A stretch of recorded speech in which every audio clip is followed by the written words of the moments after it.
समय हर एक इंसान को दिन का कुछ ऐसा क्षण दिखाता है, ज़िंदगी का कुछ ऐसा पल ज़रूर दिखाता है जिसमें इंसान ये सोचने के लिए मजबूर रहता है कि आखिर उसकी सिचुएशन ऐसी क्यों है।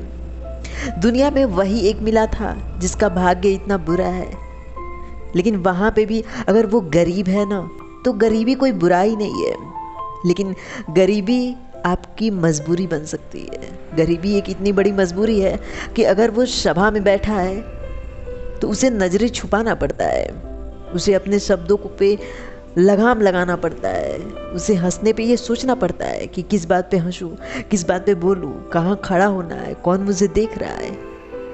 ये सारे क्वेश्चन सिर्फ एक गरीब के लिए होते हैं और वहाँ पे वो खुद को कोसने के लिए मजबूर होता है, खुद को ही श्रापित करता है, खुद को ही भगवान से पूछता है कि आखिर क्या गलती रही, क्यों मैं गरीब हो गया। लेकिन अगर सही मायनों में इस बात पे ध्यान दिया जाए तो एक गरीब सबसे ज़्यादा मेहनत करता है।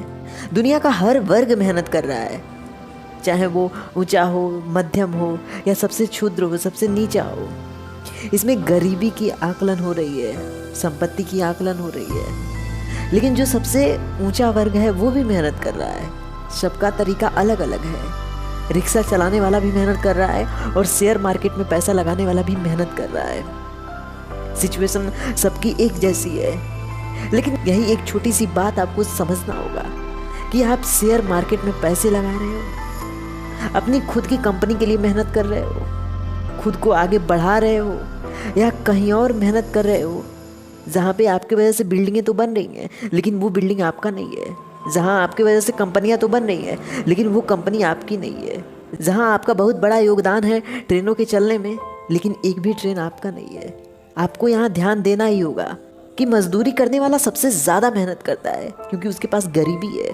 वो गरीबी उसे मजबूर करती है, वो छोटे से छोटे काम करने के लिए भी मजबूर होता है क्योंकि उसे पैसे जो चाहिए, उसकी तत्काल ज़रूरतों को अगर पूरा करना है तो वो हर काम को करने के लिए तैयार होता है।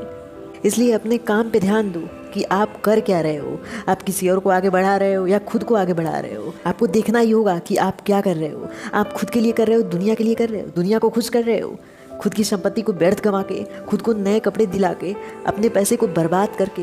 दुनिया तुम्हारे पहनावे को देखकर खुश हो सकती है, बहुत अच्छे पहने हो, लेकिन इस बात के लिए वो भी खुश होगी ये पैसे मजदूरी के हैं, ये पैसे तुम आज व्यर्थ गंवा रहे हो जो कल के लिए नहीं है, जो अपना कल बर्बाद कर रहे हो तुम। शायद वो पैसे अगर तुम्हारे पास होते तो तुम्हारा कल बेटर होता। जो आज काम कर रहे हो अपने कल को देखते हुए करो कि उसका परिणाम आने वाले समय में क्या होगा, वो 1 रुपये का होगा या 10 रुपये का। बस इससे फ़र्क पड़ता है कि तुम्हारा काम आने वाले समय में बोलेगा या मौन होके तुम्हें आज की तरह हमेशा के लिए बेरोज़गार बनाएगा। हर दिन का संघर्ष होना चाहिए, लेकिन अपने रास्ते पे देखो कि तुम्हारा संघर्ष कहाँ जा रहा है। तुम पॉजिटिव की तरफ जाते जाते निगेटिव की तरफ तो नहीं चले गए हो। हाँ हाँ बोलने की जगह ना ना तो नहीं बोल रहे हो। शराब बेचने वाला अगर शराब पीने लगे ना तो वो कभी मालिक नहीं बन पाएगा। यही फ़र्क होता है कि तुम्हारे रास्ते किधर है। तुम जिधर चल रहे हो, जो काम कर रहे हो, उसमें परिवर्तन लाओ। वो सिर्फ एक सीमित समय के लिए होना चाहिए, आगे चलकर उसमें बदलाव ज़रूर होना चाहिए और वही बदलाव तुम्हें एक लंबे सफ़र का घोड़ा बनाएगा। वो घोड़ा एक जीत के लिए दौड़ रहा है।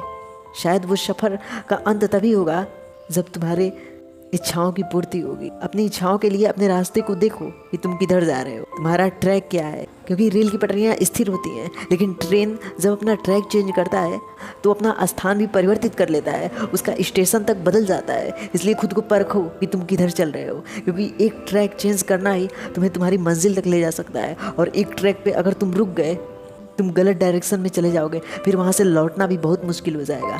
Thank you guys.